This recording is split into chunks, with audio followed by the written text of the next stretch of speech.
अपने अपने बाइबलों को खोलते हैं और इस हिस्से को मैं आपके लिए पढ़ना चाहूंगा। आप अपने अपने बाइबल्स में इन पदों को फॉलो कर सकते हैं। मरकुस अध्याय 1 पद 16 से लेकर 20। गलील की झील के किनारे किनारे जाते हुए उसने साइमोन और उसके भाई अंद्रियास को झील में जाल डालते देखा, क्योंकि वे मछुए थे। यीशु ने उनसे कहा, मेरे पीछे आओ, मैं तुमको मनुष्य के मछुए बनाऊंगा। वे तुरंत जालों को छोड़कर उसके पीछे हो लिए। कुछ आगे बढ़कर उसने जबदी के पुत्र याकूब और उसके भाई यूहन्ना को नाव पर जालों को सुधारते देखा। उसने तुरंत उन्हें बुलाया और वे अपने पिता जबदी को मजदूरों के साथ नाव पर छोड़कर उसके पीछे हो लिए। जो बुनियादी विषय जिस बुनियादी विषय को हम यहां देख पाते हैं वो है यीशु मसीह के अधिकार को। ठीक है, यीशु मसीह का अधिकार। इससे पहले भी हमने उनके अधिकार को देखे थे कि यीशु मसीह का जो अधिकार है वो शैतान के ऊपर भी है। उन्होंने शैतान को पराजित किए थे। और अधिक से अधिक हम उनके अधिकार को देखने जा रहे हैं कि यीशु मसीह का गुण जो है, उसका गुण में विशेष करके उसके प्रभुता जो है, यीशु मसीह का ऑथोरिटी, उसका सॉवरेंटी जिसको कहते हैं इंग्लिश में, उसका अधिकार और उसका प्रभुता जो है वो कैसा है, इसका प्रदर्शन को अभी हम देखने जा रहे हैं। इसका प्रदर्शन को हम देख चुके हैं ऑलरेडी, जब उन्होंने शैतान को पराजय किए थे, जब शैतान उनका परीक्षा को ले रहा था। और अभी धीरे से हम उनके अधिकार को और बहुतायत से देखने जा रहे हैं। और आज जिस हिस्से में आप पहुंचे हैं, इसमें हम यीशु मसीह का अधिकार जो है मनुष्यों के ऊपर, पापियों के ऊपर यीशु मसीह का अधिकार और प्रभुत्व को देख पाते हैं। और जैसे जैसे हम आगे बढ़ेंगे हम देख पाएंगे यीशु मसीह का अधिकार जो है, उसका प्रभुता जो है वो दुष्ट आत्माओं के ऊपर भी है, रोग के ऊपर भी यीशु मसीह का अधिकार है, उसके अधिकार प्रकृति के ऊपर भी है, उसके अधिकार मृत्यु को जीवित करने के ऊपर है, उसके अधिकार ऐसा है कि वो खुद मर के भी मृत्यु को में से जी सकते हैं। और आज जिस विषय का हम देखने जा रहे हैं, यहाँ पे हम यीशु मसीह के अधिकार को देख पाते हैं, विशेष करके मनुष्य के संबंध में, पापियों के संबंध में यीशु मसीह का अधिकार। और यहाँ में से दो मुख्य विषय को मैं चाहूंगा जिसपे हम अधिक केंद्र दें आज। दो मुख्य बात, ठीक है। पहला बात यह है, यह बहुत ही सरल कहानी है। हम सब ने कहानी समझ लिया, इस सत्य घटना को जिसका विषय में कहा गया है। यीशु मसीह गलील के झील के उस किनारे में जा रहे थे, तो वहां पे कुछ मछुए थे, जिनमें से पहले जिनसे यीशु मुलाकात करते साइमन पतरस और उनके भाई अंद्रियास। फिर यीशु मसीह उन्हें बुलाते हैं, ठीक है। क्या कहते हैं उनको कि मेरे पीछे बोले, follow me, I will make you fishers of man, मैं तुम्हें मनुष्य के मछुआ बनाऊंगा। और क्या हम क्या देख पाते इस कहानी में कि तुरंत जो है पतरस और उनके भाई अंद्रियास यीशु मसीह सब कुछ छोड़ के यीशु मसीह के पीछे हो लेते। फिर थोड़ा आगे जाके ये घटता है इस कहानी में, सत्य कहानी में, जिसका लेख को हम देख पाते हैं यहाँ पे कि यीशु मसीह जेबदी का पुत्रों से मिलते हैं, याकूब और यूहन्ना से। उन्हें भी वो बुलाते हैं कि यीशु के पीछे हो ले, तो वो दोनों भी क्या करते हैं, तुरंत उनके पिता और पिता के जो अन्य कारीगरी सब होते हैं उनको छोड़ के तुरंत यीशु के पीछे हो लेते हैं। तो यह है आज के मुख्य सत्य कहानी। इन्हीं में से हम आज यीशु मसीह का अधिकार के विषय में देखने जा रहे हैं कि कैसे यीशु मसीह मनुष्य विशेष करके पापियों के ऊपर भी वो प्रभुत्व को रखते हैं, जिसमें दो बुनियादी बातों की ओर हम अपना नजर को डालेंगे। सबसे पहले यीशु मसीह का बुलाहट की ओर, ठीक है। यीशु मसीह जब बुलाते हैं, यीशु मसीह के बुलाहट की सामर्थ की ओर हम आज ताकेंगे। यीशु मसीह के बुलाहट की ताकत और प्रभुत्व की ओर हम आज ताकेंगे। ये किस प्रकार का बुलाहट है, किस प्रकार का ये बुलाहट है, और साथ ही साथ जिनको बुलाया जा रहा है उनका रेस्पॉन्स की तरफ भी हम ताकेंगे कि जिनको बुलाया जा रहा है उनका प्रतिक्रिया कैसा है, क्या होता है उन पर जब उनको बुलाया जाता है, किस तरह का प्रतिक्रिया को वो देते हैं। दोनों बातों को हम देखेंगे। यीशु मसीह बुला रहा है, इस बुलाहट का सामर्थ्य को, और इस बुलाहट के द्वारा जो रेस्पॉन्स आ रहा है उसकी ओर भी हम ताकेंगे। तो आइए शुरू करते हैं 16वें पद से। ठीक है, गलील की झील के किनारे किनारे जाते हुए। यह कौन सा समय है? मैं थोड़ा बैकग्राउंड को फिर से याद दिलाना चाहूंगा। यूहन्ना बपतिस्मा देने वाला को पकड़ा गया है। पिछले बार हम लोग जब स्टडी किया था हम लोग को पता है कि वो पकड़ा जा चुका है ऑलरेडी। वो उसको कैद कर दिया है हेरोदेस। और ये यीशु मसीह के पब्लिक मिनिस्ट्री में जब यीशु मसीह प्रवेश करते हैं, वो परमेश्वर के राज्य का सुसमाचार, यीशु मसीह अपना सुसमाचार का प्रचार करते करते हुए इस जगह में आप पहुंचते हैं नहीं, इस जगह में आके वो प्रचार को करते हैं। पिछले बार हम लोगों ने देखे। और यीशु मसीह क्या कर रहे हैं अभी? वो गलील की झील के किनारे किनारे जाते हुए। अब यीशु मसीह क्या कर रहे हैं? वो गलील नगर में उस क्षेत्र में आए थे, लेकिन अभी कहां पे हुए? वो गलील समुद्र, गलील सागर, गलील झील, सी ऑफ गैलीली जिसको कहते हैं, वो गलील जगह में तो आ गया था, लेकिन अभी निर्दिष्ट रूप से वो कहां पे है? गलील के झील यानी कि समुद्र के जैसा। ठीक है, वहां के किनारे किनारे में यीशु मसीह पहुंचते हैं। अभी ये उन्हीं का योजना होता है, ये परमेश्वर का अपॉइंटेड समय होता है, नियुक्त समय। और मार्क हमसे जिन बातों को अभी दिखाने जा रहे हैं, जिन बातों को वो बताने जा रहा है, वो यीशु मसीह का अधिकार को लेकर है। यीशु विशेष करके पापियों के ऊपर यीशु मसीह का अधिकार। इससे पहले हमने देख चुके हैं शैतान के ऊपर यीशु मसीह का अधिकार। अभी इस हिस्से में हम देखने जा रहे हैं पापियों के ऊपर यीशु मसीह का अधिकार, कि कैसे यीशु मसीह जो है उसके प्रभुत्व में, ठीक है, नियुक्त लोगों को बुलाते हैं और उसके राज्य के कार्य के लिए सक्षम और योग्य बनाते हैं। तो यहां हम देख पाते शुरुआत गलील के झील के किनारे किनारे। झील तो आप सभी को पता है, समुद्र के जैसा है। ठीक है, और ये कौन सा झील है? गलील के झील। गलील के झील, गलील के झील काफी बड़ा झील है, जो आज भी है इजराइल के देश में। कुछ जाना हुआ हमारे परिवार वाले अंकल के भी है, जो उस जगह में अभी भी है उनके। मेरा जाना हुआ कुछ प्रियजन लोग थे जो उस जगह में गए थे, उनके पास छवि भी है। तो ये जो गलील का झील है वो आज भी मौजूद है, जहां पे उन दिनों में यीशु मसीह इसी स्थान में गए थे। तो ये गलील का झील जो है वो लगभग लंबा और चौड़ाई में, लंबाई में लगभग 20 किलोमीटर की लंबाई तक है इस झील का, और चौड़ाई संभावित लगभग 11 किलोमीटर। कांटा में आप माप सकते हैं कितना कट्टा होता है।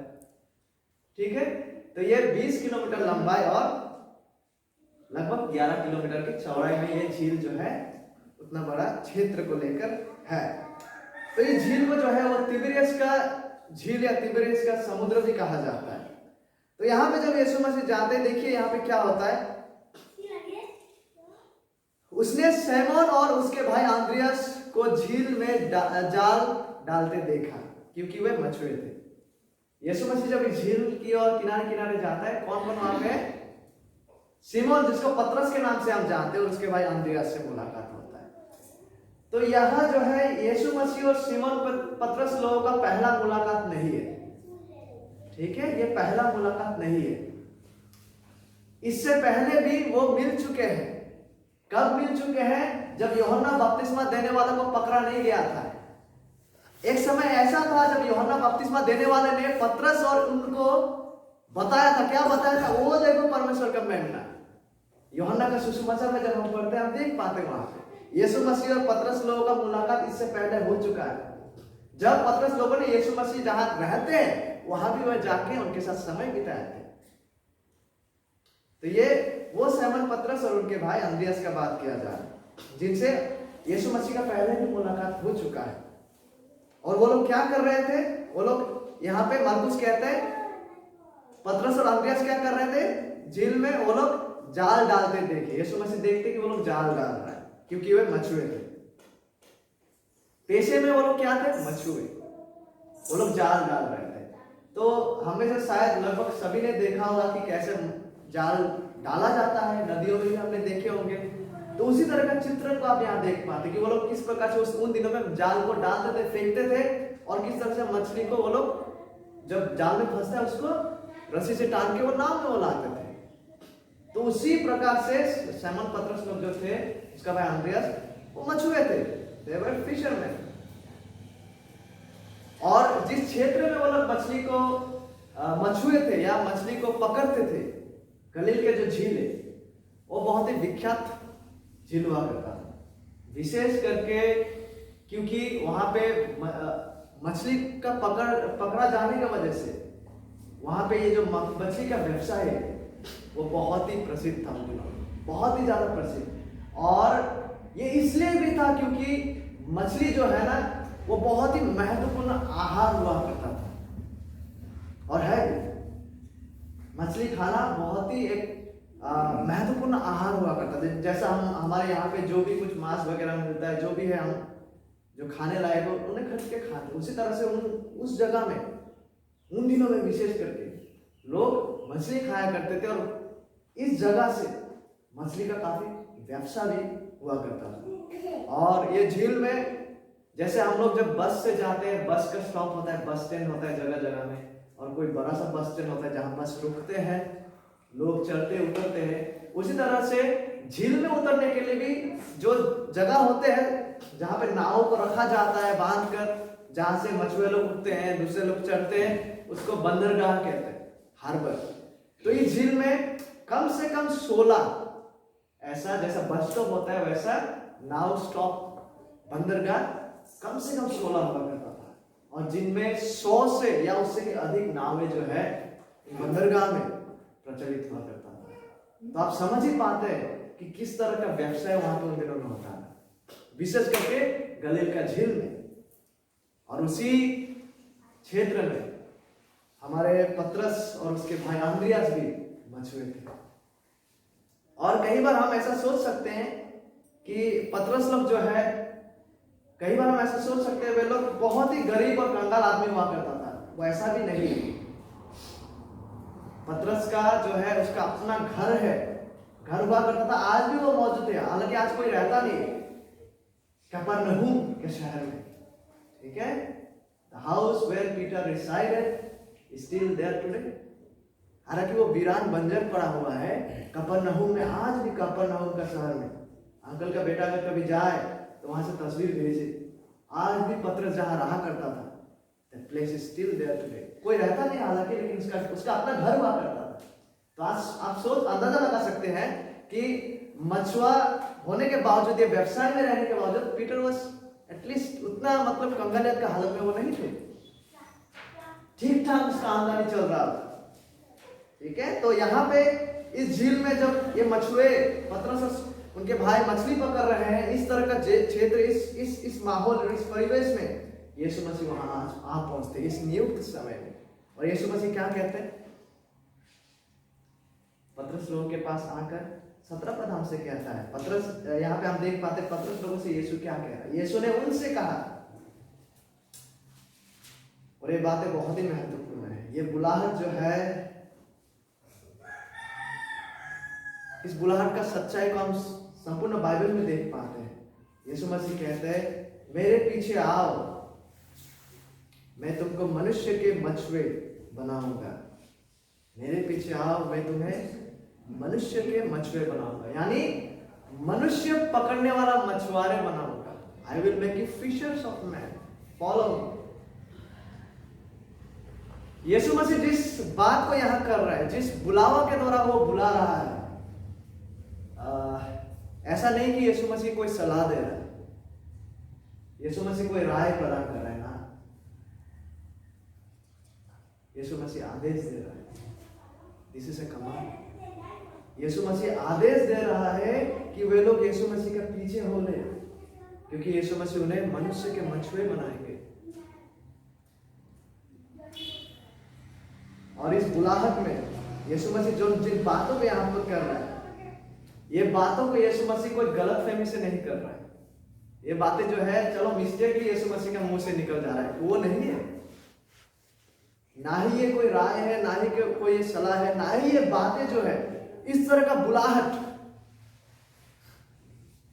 ये एक्सीडेंटली उसका मुंह से निकल नहीं गया है, वरन यीशु मसीह का प्रभुत्व में, उसका अधिकार में इन बातों को, इन आदेश को वो करते हैं ताकि पतरस और आंद्रियास जो है वो अपने मछुआरे का जो व्यवसाय है उसका संपूर्ण रीति से त्याग दे।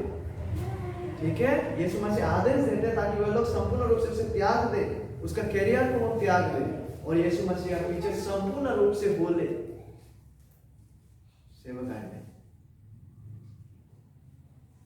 और जब हम आगे भी देख पाते मार्कुस में ही या अन्य सुसमाचारों में भी, जब यीशु मसीह लोगों को सच्चा रूप से उनके पीछे आने के लिए जो आमंत्रण को देते हैं वो भी समान रूप का है, वो भी समान तरीके का आमंत्रण है। यीशु मसीह कहता है कि यदि कोई मेरे पीछे आना चाहे, यदि कोई भी व्यक्ति किसी भी जनजाति के हो क्यों ना, कोई भी उम्र का हो क्यों ना, कोई भी रंग का हो क्यों ना, कोई भी प्रदेश और नगर का हो क्यों ना, यदि कोई यीशु मसीह के पीछे आना चाहे, यीशु कहता है ताकि वह अपने आप पर इनकार करे और अपना क्रूस उठाए और मेरे पीछे हो ले, और मेरे पीछे हो ले। ये अनमिस्टेकेबल बुलाहट है। ये बुलाहट जो है वो एक्सीडेंटली किया गया बुलाहट नहीं है। ये बुलाहट यीशु मसीह में सच्चा रीति से चलने का बुलाहट है। और यहाँ पे हम देख पाते हैं कि यीशु मसीह पतरस और उनके भाई आंद्रियास से कहता है, क्या कहता है? मैं तुमको मनुष्य के मछुए बनाऊंगा, मैं तुमको मनुष्य पकड़ने वाले मछुए बनाऊंगा। कि पतरस, आंद्रियास, तुम आपसे मछली नहीं पकड़ोगे वरन तुम मनुष्य को पकड़ने जा रहे हो। हाउ, कैसे? यीशु मसीह का कहने का अर्थ यह है कि, और ये लोग इसको समझ भी जाते हैं कि यीशु मसीह क्या कहना चाह रहा है। यीशु मसीह यह कह रहा है इन लोगों से कि अब से सिमोन पतरस और तुम्हारे भाई, तुमको मेरी ओर से इस रूप का प्रशिक्षण मिलने जा रहा है ताकि तुम पापियों को परमेश्वर का राज्य में बुला के लेके आओ। क्या हम समझ रहे हैं कि सिमोन पतरस और आंद्रियास, तुम लोगों का अभी यीशु मसीह की ओर से इस तरह का प्रशिक्षण को मिलने जा रहा है ताकि परमेश्वर के राज्य के लिए सच्चा सुसमाचार का जाल फेंकने के द्वारा तुम लोगों को लेके आओ। सिंपल भाषा में, साधारण भाषा में, जैसे वो लोग मछली पकड़ते थे जाल फेंक के, बुन के, तान के, यीशु मसीह कह रहा है वो नहीं करोगे लेकिन मनुष्य का मछुआ बनोगे। मतलब तुम्हें अभी 3-3.5 सालों के लिए इस तरह का प्रशिक्षण मिलने जा रहा है ताकि तुम परमेश्वर का राज्य का सच्चा सुसमाचार को बांटने के द्वारा पापियों को परमेश्वर के राज्य में एकत्रित करो।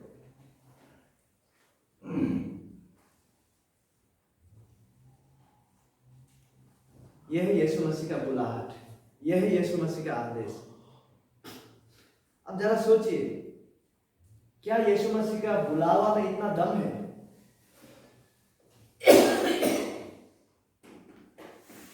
क्या यीशु मसीह के आदेश में इतना दम है? क्या वाकई में यीशु मसीह प्रभु का प्रभु है, या फिर हम केवल मुंह से कहते हैं कि वो प्रभु का प्रभु है? क्या उनका बुलावा में सच में ये सामर्थ्य है कि जो वो कहता है रेस्पॉन्स तुरंत वही घटते हैं? क्या वाकई में यीशु मसीह, जिस यीशु को हम आराधना करने के लिए आए, क्या वाकई में वो इस रीति का राजाओं का राजा, प्रभु का प्रभु है कि जब वो कुछ निर्धारित और तय करता है, कुछ भी शैतान का युक्ति भी नहीं, मनुष्य का जिद्दी सोच विचारधारा भी नहीं कि उसका बुलाहट को रोक सके? आइए देखते हैं क्या होता है। 18 पद हमसे उत्तर को देता है। यीशु मसीह बुलाते हैं आदेश के द्वारा। 18 पद हमसे क्या कहता है? प्लीज नोट, पहला 2 शब्दों की ओर ध्यान दीजिए। कहा गया है वे तुरंत, वे तुरंत। वे मतलब जिनको बुलाया गया है, जिनको यीशु मसीह ने आदेश के द्वारा बुलाया है, फॉलो मी, मेरे पीछे हो ले, I will make you fishers of man. मरकुस कहते हैं कि वे तुरंत, इमीडिएटली, बगैर कोई देरी किए हुए, इमीडिएटली जब बुलाया गया उसी वक्त, नॉट आफ्टर 1 ईयर, 1 साल के बाद नहीं, 1 घंटे बाद नहीं, 10 घंटे बाद नहीं, अगला दिन नहीं, उसी क्षण जब आदेश बुलाने वाले की ओर से बुलाए गए व्यक्ति लोगों के पास पहुंचता है, बाइबल हमसे कहता है कि वे तुरंत बगैर कोई विलंब के जालों को छोड़कर उसके पीछे हो लिए। वाह!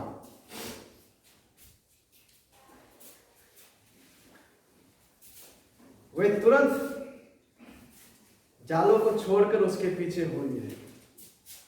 वाह!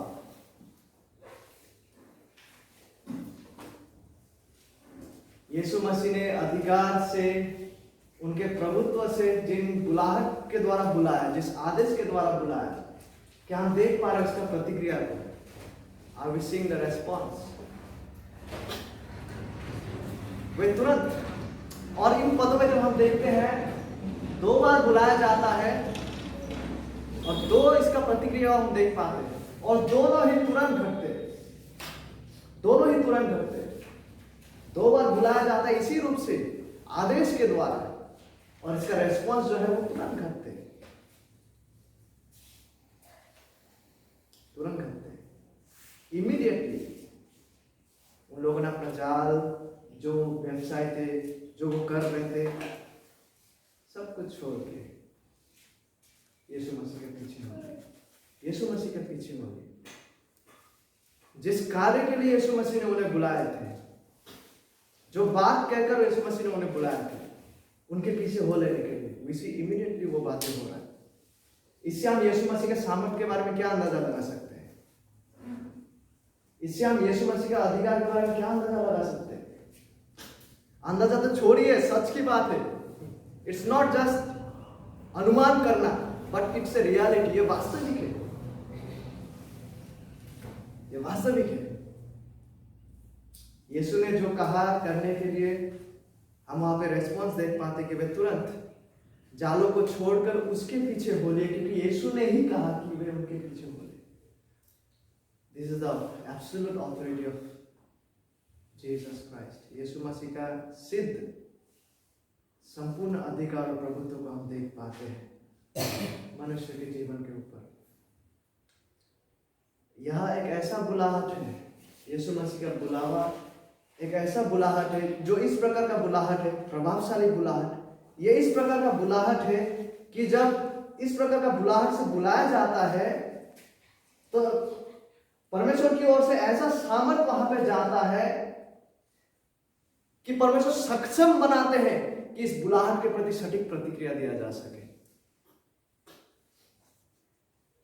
मैं आपको सृष्टि में ले जाना चाहता हूं।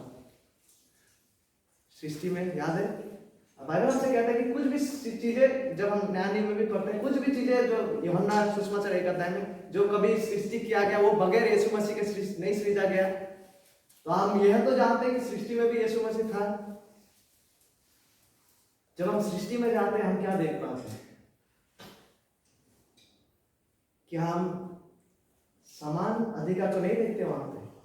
क्या होता है जब परमेश्वर कहता है कि लेट देयर बी लाइट? क्या होता है जब परमेश्वर कहता है कि सूरज चांद सितारे हो, ज्योति हो, समुद्र जमीन से अलग हो, आकाश हो, चिड़िया आए? What happens? परमेश्वर का संप्रभुता का शुरुआत को हम सृष्टि से ही देख पाते हैं। ठीक है, यीशु मसीह का प्रभुत्व और उसका अधिकार, उसके सामर्थ को हम बाइबल का पहला पन्ना से ही देख पाते हैं।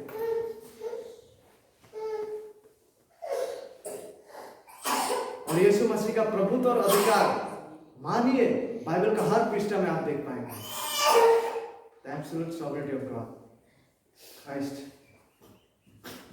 तो ये इस प्रकार का बुलाहट है कि जब इस प्रकार का परमेश्वर के वचन के द्वारा यीशु मसीह इस प्रकार का बुलाहट से बुलाते हैं, ये इतना प्रभावशाली है कि आगे सटीक प्रतिक्रिया होने के लिए भी परमेश्वर जो है सक्षम बना देते हैं। मनुष्य के ऊपर परमेश्वर, विशेष करके यीशु मसीह के प्रभुत्व का हम यहाँ देख पाते हैं। और एक एग्जाम्पल को देना चाहूंगा, क्योंकि जब हम उद्धार के संबंध में भी बात करते हैं तो ये समझने में हमें सहायता करता है। लाजरस यूहन्ना 11 में, यूहन्ना का सुसमाचार। लाजरस को जब कब्र दिया गया है, 4 दिन हो चुका है, हम सभी को पता है लाजर का कहानी, तो संडे स्कूल से भी हम लोग सुनते आए हैं। 4 दिन हो चुका है, यीशु मसीह नहीं आते इस समय में जानबूझकर, ताकि परमेश्वर का महिमा वहां प्रकट हो। वो यही वजह को देते हैं, इसलिए वो नहीं आते क्योंकि वो लाजर और उसके परिवार से प्रेम करते हैं, और ताकि परमेश्वर का महिमा को लोग देख पाए लाजर के पुनरुत्थान के द्वारा, इसलिए वो लाजर को मरने देते हैं। वो जानबूझकर जहां वो थे वहां विलंब करते।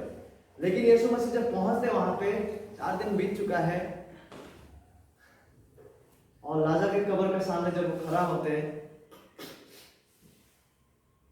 लाजर से वो क्या कहता है? लाजर से क्या कहता है? लाजरस बाहर निकाल, लाजरस कम फोर्थ, बाहर आओ। क्या आपको लगता है लाजर के पास वो जीवन था बाहर आने के लिए? क्या आपको लगता है लाजर के पास वो जीवन था बाहर आने के लिए? तो कैसे वो बाहर आए? हाँ, कैसे वो बाहर आए? कहां से मिला उसको वो काबिलियत? कहां से मिला उसको वो क्षमता? कहां से मिला उसको ये जीवन कि वो बाहर आया? 4 दिन बीत गया भैया, अभी तो सर रहा है मांस, अभी तो बदबू भी आ रहा है, जीवन का बचा रहने का चांसेस तो है ही नहीं। ये निश्चित है कि वो शारीरिक रूप से मर चुका है, इसलिए बाहर रोना उसके परिवार वाले रो रहे हैं गंभीरता से। यीशु मसीह आते और कहते हैं कि लाजर बाहर निकल।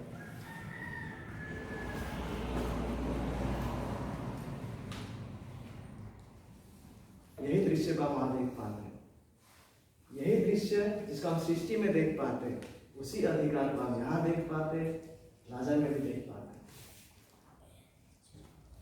कहां से मिला लाजर को जीवन? लाजर को जीवन उस बुलाहट ने दिया, जिस बुलाहट के द्वारा यीशु मसीह ने उसे बुलाया।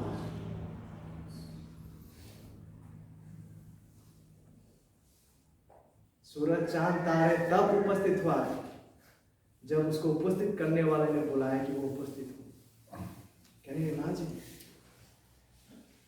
क्या हम कल्पना कर पा रहे हैं कि यीशु मसीह किस प्रकार का अधिकार को रखते हैं? ये हाथ का रोंगटे जो है ना, कभी कभी खड़े हो जाते, शून्य पर जाते, जब हम उनके महानता के विषय में सोचे बैठे, माइंड काम करना बंद कर देता है। So great is he. और यूहन्ना जिससे को हम देख पाते, वो मृतक के समान गिर गए थे प्रकाशन वाक्य में। यीशु मसीह का अधिकार, वो वही यूहन्ना है जिसको अभी बुलाने वाले यीशु मसीह पतरस लोगों के बाद। ठीक है, तो हम यीशु मसीह के अधिकार को देख पाते हैं। और क्या दोनों के बीच में संबंध को समझ पा रहे हैं? है नहीं? जो आदेश के द्वारा बुलाया गया है और जो काबिलियत को प्रदान किया जा रहा है, जो जीवन को प्रदान किया जा रहा है कि सटीक रेस्पॉन्स को दे सके, परमेश्वर की ओर से जब बुलाहट करता है। ठीक है, तो आइए हम समान बातों को जो पतरस लोगों के साथ हुआ, अभी यूहन्ना लोगों के साथ होने वाला। और ये यूहन्ना जो है वो बपतिस्मा देने वाला यूहन्ना नहीं है। बपतिस्मा देने वाला यूहन्ना ऑलरेडी कहाँ है? वो अभी जेल में है, उसको हेरोद पकड़ चुका है नहीं? इससे पहले हम लोगों ने देख लिया, यीशु मसीह सुसमाचार प्रचार करने जब आते हैं तो मार्कुस कहते हैं कि यूहन्ना ऑलरेडी पकड़ा जा चुका है। तो ये यूहन्ना जो है अलग दूसरा यूहन्ना है, प्रेरित यूहन्ना है। वर्ष 19 and 20, 19 और 20 पद मार्कुस ये कहता है,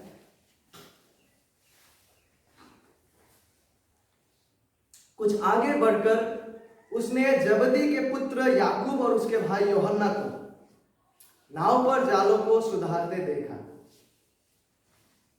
तो बहुत संभावित जो है सैमुअल पतरस और उसके भाई आंद्रियास और ये जबदी के पुत्र, बहुत संभावित यह है कि ये जो है एक साथ पार्टनरशिप में फिशरमैन का वो लोग व्यवसाय करते थे। क्योंकि जब हम इसी समान घटना को जब हम लूका में भी पढ़ने लगते हैं तो हम देखते हैं कि जब मछली इतना पकड़ा जाता है तो पतरस लोग जो है बुलाते हैं। तो बहुत संभावित जो है वो लोग पार्टनर्स थे, मछुए पार्टनर्स। होता है ना, जैसे बहुत सारे व्यवसाय में पार्टनर्स होते हैं, वैसे वो लोग मित्र पार्टनर्स थे मछुआरे का बिजनेस में। तो वो क्या होता है, जब कुछ आगे बढ़ते हैं, यीशु मसीह जबदी के पुत्र याकूब और उसके भाई यूहन्ना जो है, ठीक है, वो लोग नाव पर जालों को सुधारते देखे। सुधारते मतलब जब हम लोगों ने शायद मछुआरे को देखा होंगे जो जाल फेंके मछली मारते हैं, उसके बाद उसका कार्य समाप्त होने के बाद क्या कर रहा होता है, वो लोग जाल को धो रहा होता है, नहीं, कुछ जंगल वगैरह अगर कहीं पर फंसा है या कुछ पत्थर वगैरह अगर घुसा है उसको निकालते हैं, या कुछ मरा हुआ चीज अगर फंसे तो उसको निकालते हैं और जाल को अगले दिन या अगले समय के लिए नेक्स्ट टाइम जाल को मारने के लिए वो प्रस्तुत करते हैं। तो इसी दृश्य को हम यहाँ देख पाते हैं। यूहन्ना और याकूब और उसके भाई यूहन्ना जो है वही कर रहे होते हैं, वो जालों को सुधारते, ठीक कर रहा होता है। और 20 पद हमसे कहता है, उसने तुरंत, सी once again the word, फिर एक बार देखिए इस शब्द की ओर, तुरंत उन्हें बुलाया। और ये बुलाहट समान रूप का बुलाहट है, जिस बुलाहट के द्वारा उन्होंने पतरस और उनके भाई आंद्रियास को बुलाया, समान रूप का बुलाहट के द्वारा वो यहाँ पे याकूब और यूहन्ना को यीशु मसीह बुलाते हैं। तुरंत उन्हें बुलाया। यीशु मसीह फिर से यहाँ पे वही बुलाहट के द्वारा इन दो भाइयों को भी बुलाया। और इसका रेस्पॉन्स क्या है?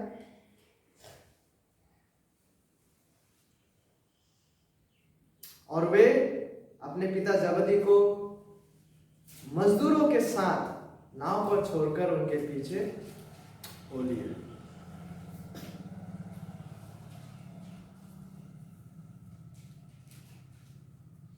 ये बहुत ही आश्चर्यजनक जैसा लग सकता है, नहीं?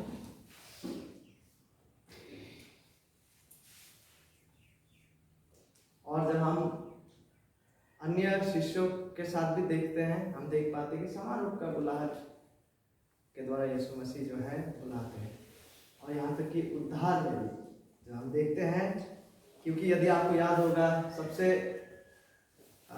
एक बहुत ही प्रोमिनेंट व्यक्ति जो है नया नियम में, जिसका हृदय परिवर्तन का बात अक्सर होता है, जिसको बहुत ही बेहतरीन तरीके से प्रेरितों का कार्य में लिया गया है, शाऊल, पौलुस,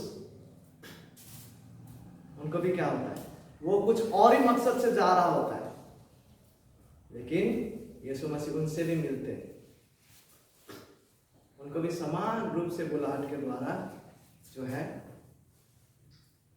शाऊल का जीवन बदलता है। समान रूप का बुलाहट उनके पास भी पहुंचता है। तो हम दो बातों को यहाँ देख पाते हैं, बुलाने वाला का बुलाहट और बुलाहट का सामर्थ्य, और साथ ही साथ जिसको बुलाया गया उनकी ओर से इस बुलाहट की ओर प्रतिक्रिया देना और इस बुलाहट का पालन करना। एक बहुत ही महत्वपूर्ण पद को पढ़ना चाहूंगा, जब हम यीशु मसीह के प्रेरित लोगों को बुलाया जाना और इस बुलाहट का संबंध में जब हम चीजों को समझने लगते हैं, ये पद और भी अधिक प्रकाशन डालता है।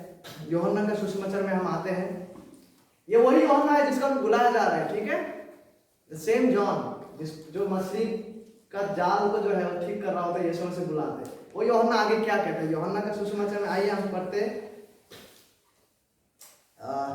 अध्याय 15 पद 16, जॉन्स गॉस्पेल चैप्टर 15 वर्स 16 लिखा हुआ है।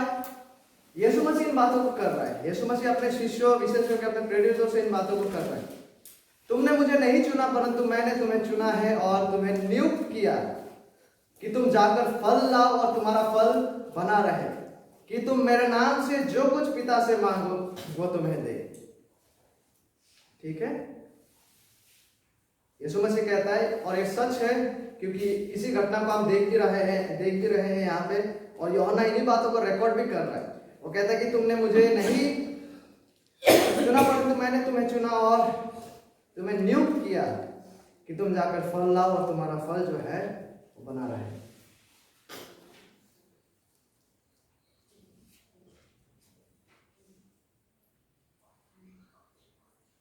यीशु मसीह का अधिकार को हम देख पा रहे हैं, ठीक है, यीशु मसीह का अधिकार, उसका प्रभुत्व को मनुष्य के जीवन के ऊपर इस प्रकार का बुलाहट जिसके द्वारा लोगों का जीवन इस तरह से परिवर्तन होता है कि प्रभु उन्हें सक्षम बनाते हैं उनके पीछे आने के लिए, ताकि वे लोग सटीक रीति से प्रभु का वचनों का पालन कर सके।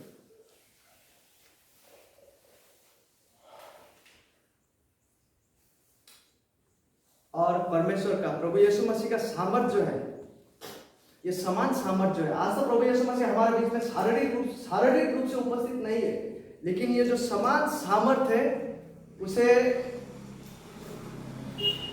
जो है प्रभु यीशु मसीह उनके वचनों के द्वारा, उनके वचनों का सेवकाई के द्वारा, उनके वचनों का सटीक प्रचार के द्वारा उसी समान रूप से प्रभावशाली कार्य को वो कर रहे हैं। प्रभु हमारे बीच में उपस्थित नहीं है, लेकिन उनका जो कार्य है, लोगों को बुलाना, यहाँ तक कि उद्धार के लिए, प्लस उनके सेवकाई के लिए, उनके कार्य के लिए, उनके सुसमाचार का कार्य के लिए, वो उनके वचनों के द्वारा, उनके सेवक लोगों के द्वारा जो है समान रूप से जो है नियुक्त समय में नियुक्त व्यक्तियों के जीवन में वो इस प्रभावशाली रूप से उन्हें बुलाते, उन्हें सक्षम बनाते, ताकि इस बुलाहट को वो लोग सटीक रूप से प्रतिक्रिया को दे। आइए कुछ पदों को पढ़ते हैं इसकी पुष्टि के लिए। ठीक है, इफिसियों 1 अध्याय में हम आते हैं। इफिसियों अध्याय 1 पद 18 से 23 को मैं पढ़ना चाहूंगा। इफिसियों 1 अध्याय 18 से 23 पद।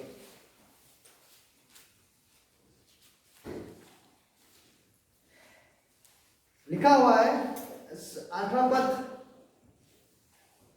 पौलुस ये विनती के रूप में इन बातों को करते हैं, विशेष करके 18 पद में जो कहते हैं, और तुम्हारे मन की आंखें ज्योतिर्मय हो कि तुम जान लो कि उसकी बुलाहट की आशा क्या है। किसकी?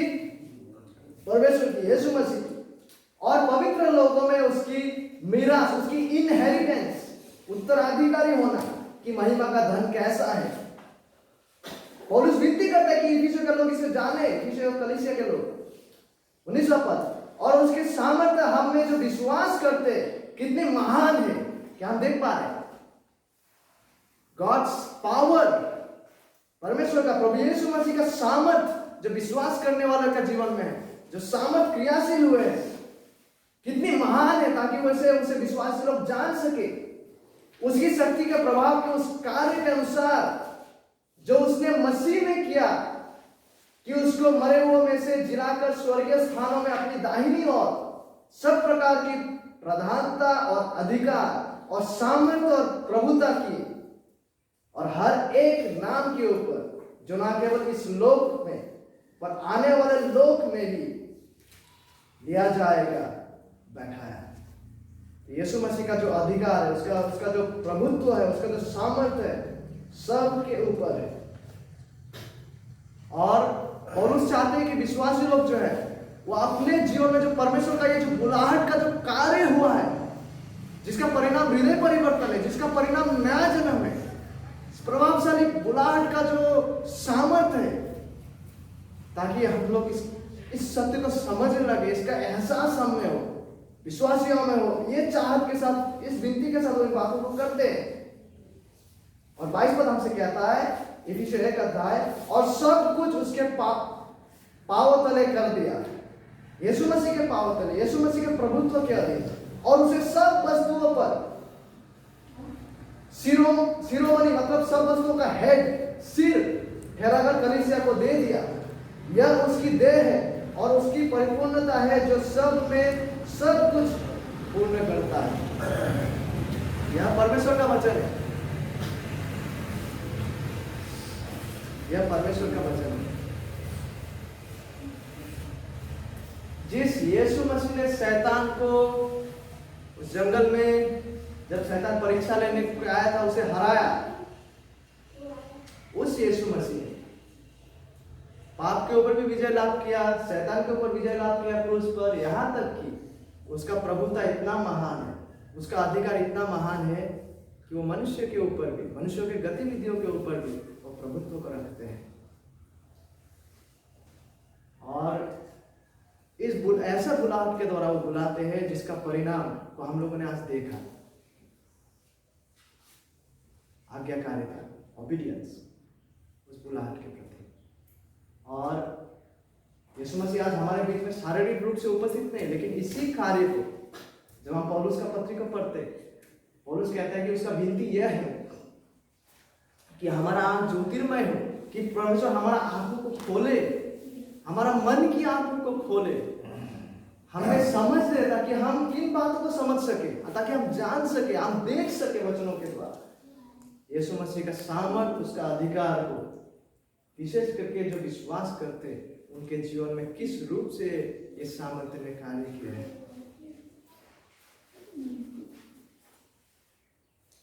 ताकि हम जान सके कि यीशु किस रूप से प्रभुत्व को रखते हैं और किस रूप से वो कलीसिया में भी वो सिर है और कलीसिया उनका देह, और किस रूप से परमेश्वर ने सब कुछ, यीशु मसीह स्वर्गारोहण के टाइम में भी यही कहते हैं, ऑल ऑथोरिटी, स्वर्ग में पृथ्वी में सारा अधिकार उसको सौंपा गया, उसको दिया गया। उस अधिकार का केवल एक झलक आज हम देख रहे हैं जो उसका मनुष्य के ऊपर है, जिस अधिकार का पूर्ण सिद्धता को हम देखने जा रहे हैं जब वो दोबारा से लौट कर आएंगे। केवल यीशु मसीह अकेला ही वो राजाओं का राजा, प्रभु का प्रभु है, जिनके पास ऐसा अधिकार है कि जब वो कुछ प्रभावशाली रूप से कहे करने को, वो चीज घट के ही रहता है, क्योंकि वो उसे करने के लिए सारा प्रावधानों को जीवन प्रदान करते हैं।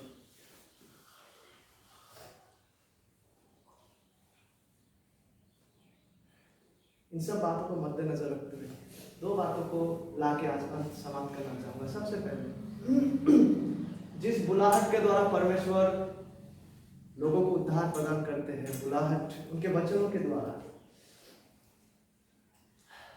क्या हमने उस बुलाहट को अपने जीवन में महसूस किया? क्या हमने उस बुलाहट को अपने जीवन में अनुभव किया है आज तक?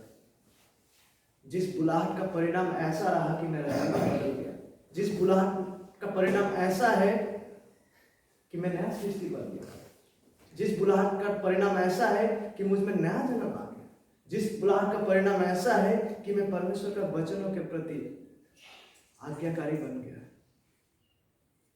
कि मैं परमेश्वर का वचनों के प्रति सक्रिय हुआ भी उसका आज्ञाओं को मानने के लिए, कि मेरा जीवन इस तरह से बदल रहा है।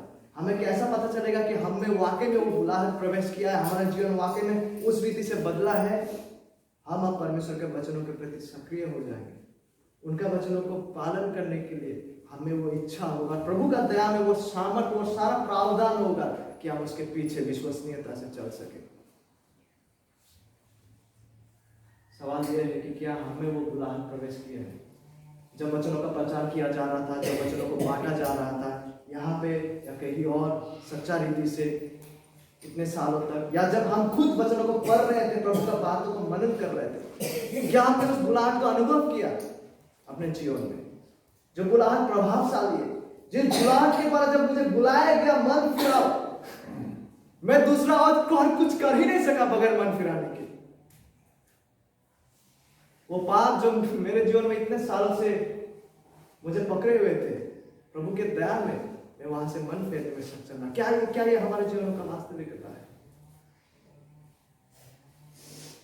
और हम प्रभु में विश्वास कर सके सच्चा रीति से कि हमारा सच में हृदय परिवर्तन हुए हैं प्रभु का उस बुलाहट को सुनने के द्वारा, प्रभु का उस प्रभावशाली बुलाहट जब मेरा जीवन में प्रवेश किया है। क्या हमने इस नया जन्म का अनुभव किया अपने जीवन में, जिसका फल यह है कि हम वचन अनुसार जीने में बढ़ रहे हैं, जिसका फल यह है कि हम पवित्रता में जीने में बढ़ रहे हैं, धार्मिकता का जीवन में बढ़ रहे हैं, आज्ञाकारी जीवन में बढ़ रहे हैं प्रभु के वचनों के प्रति। ऐसा नहीं कि हम परफेक्ट हो गए एक ही दिन में, ना, पतरस लोग भी परफेक्ट नहीं हुए थे, यूहन्ना परफेक्ट नहीं हुए थे। जब हम आगे पढ़ते हम देख पाते कि उन लोगों में एक प्रकार का लालच और अहंकार भी था। वो लोग यीशु मसीह से कहते हैं कि प्रभु जब तुम आएगा तुम्हारा दाहिना बाएं मुझे रखना, मतलब मेन जगह में हम ताकि रहे। एक प्रकार का लालच उनका था विश्वासी होने के बाद, यीशु मसीह के पीछे चलने के बाद। लेकिन बात यह है कि उनमें सच्चा मन फिराव था। पतरस ने जब गलती किया, पाप किया, उसने पश्चाताप किया, मन फिराया। एक विश्वासी का जीवन का लक्षण यही है कि वो गिरेगा भले, लेकिन प्रभु के दया में वो वहां से उठेगा, वो मन फेरते हुए प्रभु के पास आके क्षमा मांगेगा और उस राह में सिकुड़ते हुए ही वो सही, लेकिन वो धीमे से धार्मिकता का राह में बढ़ते जाएगा, क्योंकि वो परमेश्वर जो उनके जीवन में जिस कार्य को आरंभ किए हैं, फिलिपियों 1:6 हमसे कहता है प्रभु उसे अवश्य यीशु मसीह के आने का दिन तक उसे संपूर्ण करेगा, जिसका फल को हम उसके जीवन में देख पाते हैं। और दूसरा महत्वपूर्ण बात, जितने भी लोग यीशु मसीह से प्रेम करते हैं और यीशु मसीह का बुलाहट के प्रति सक्रिय है, यीशु मसीह के इस बुलाहट को अनुभव किया है अपने जीवन में, प्रभावशाली बुलाहट को, आपको पता होगा, यदि नहीं पता है तो ज्ञात कर लीजिए कि इससे बड़ा आनंद की कार्य और कुछ है ही नहीं कि आप उसके राज्य के कार्य के लिए सुसमाचार का जाल फेंक के लोगों को उसके पास लेकर आए। इससे महान अवसर और आनंद की बात और क्या हो सकते हैं कि हम उनके पीछे बोले, साथ ही साथ किस रीति से, वैसे मछुए जो मनुष्य को पकड़ते, वैसे मछुए जो अन्य लोगों के साथ यीशु मसीह के राज्य का सुसमाचार को बांटते हैं ताकि वो यीशु मसीह के पास आए और उन्हें विश्वास करें। इससे बड़ा अवसर और आनंद की बात और क्या हो सकता है। और ये वास्तविकता हर उस व्यक्ति के लिए लागू होता है जो सच में यीशु मसीह का बुलाहट को अनुभव करके उनके पीछे चल रहा है, जो यीशु मसीह से प्रेम करता है, जो यीशु मसीह के राज्य से प्रेम करता है। ये सच्चाई हम सबों के लिए। कौन सा सच्चाई? जिस बुलाहट के द्वारा यीशु मसीह ने उनके पहले शिष्य को बुलाया, ये हम सब के लिए है। और हम ताकि इस बुलाहट के प्रति सक्रिय हो और अपने अपने जीवनों को जहां पे भी हो सके इस बुलाहट का आज्ञाकारी होने को, ताकि हम अपने जीवन को दें। कौन सा बुलाहट? यीशु मसीह कहता है मेरे पीछे आओ, मैं तुमको मनुष्य के मछुए बनाऊंगा।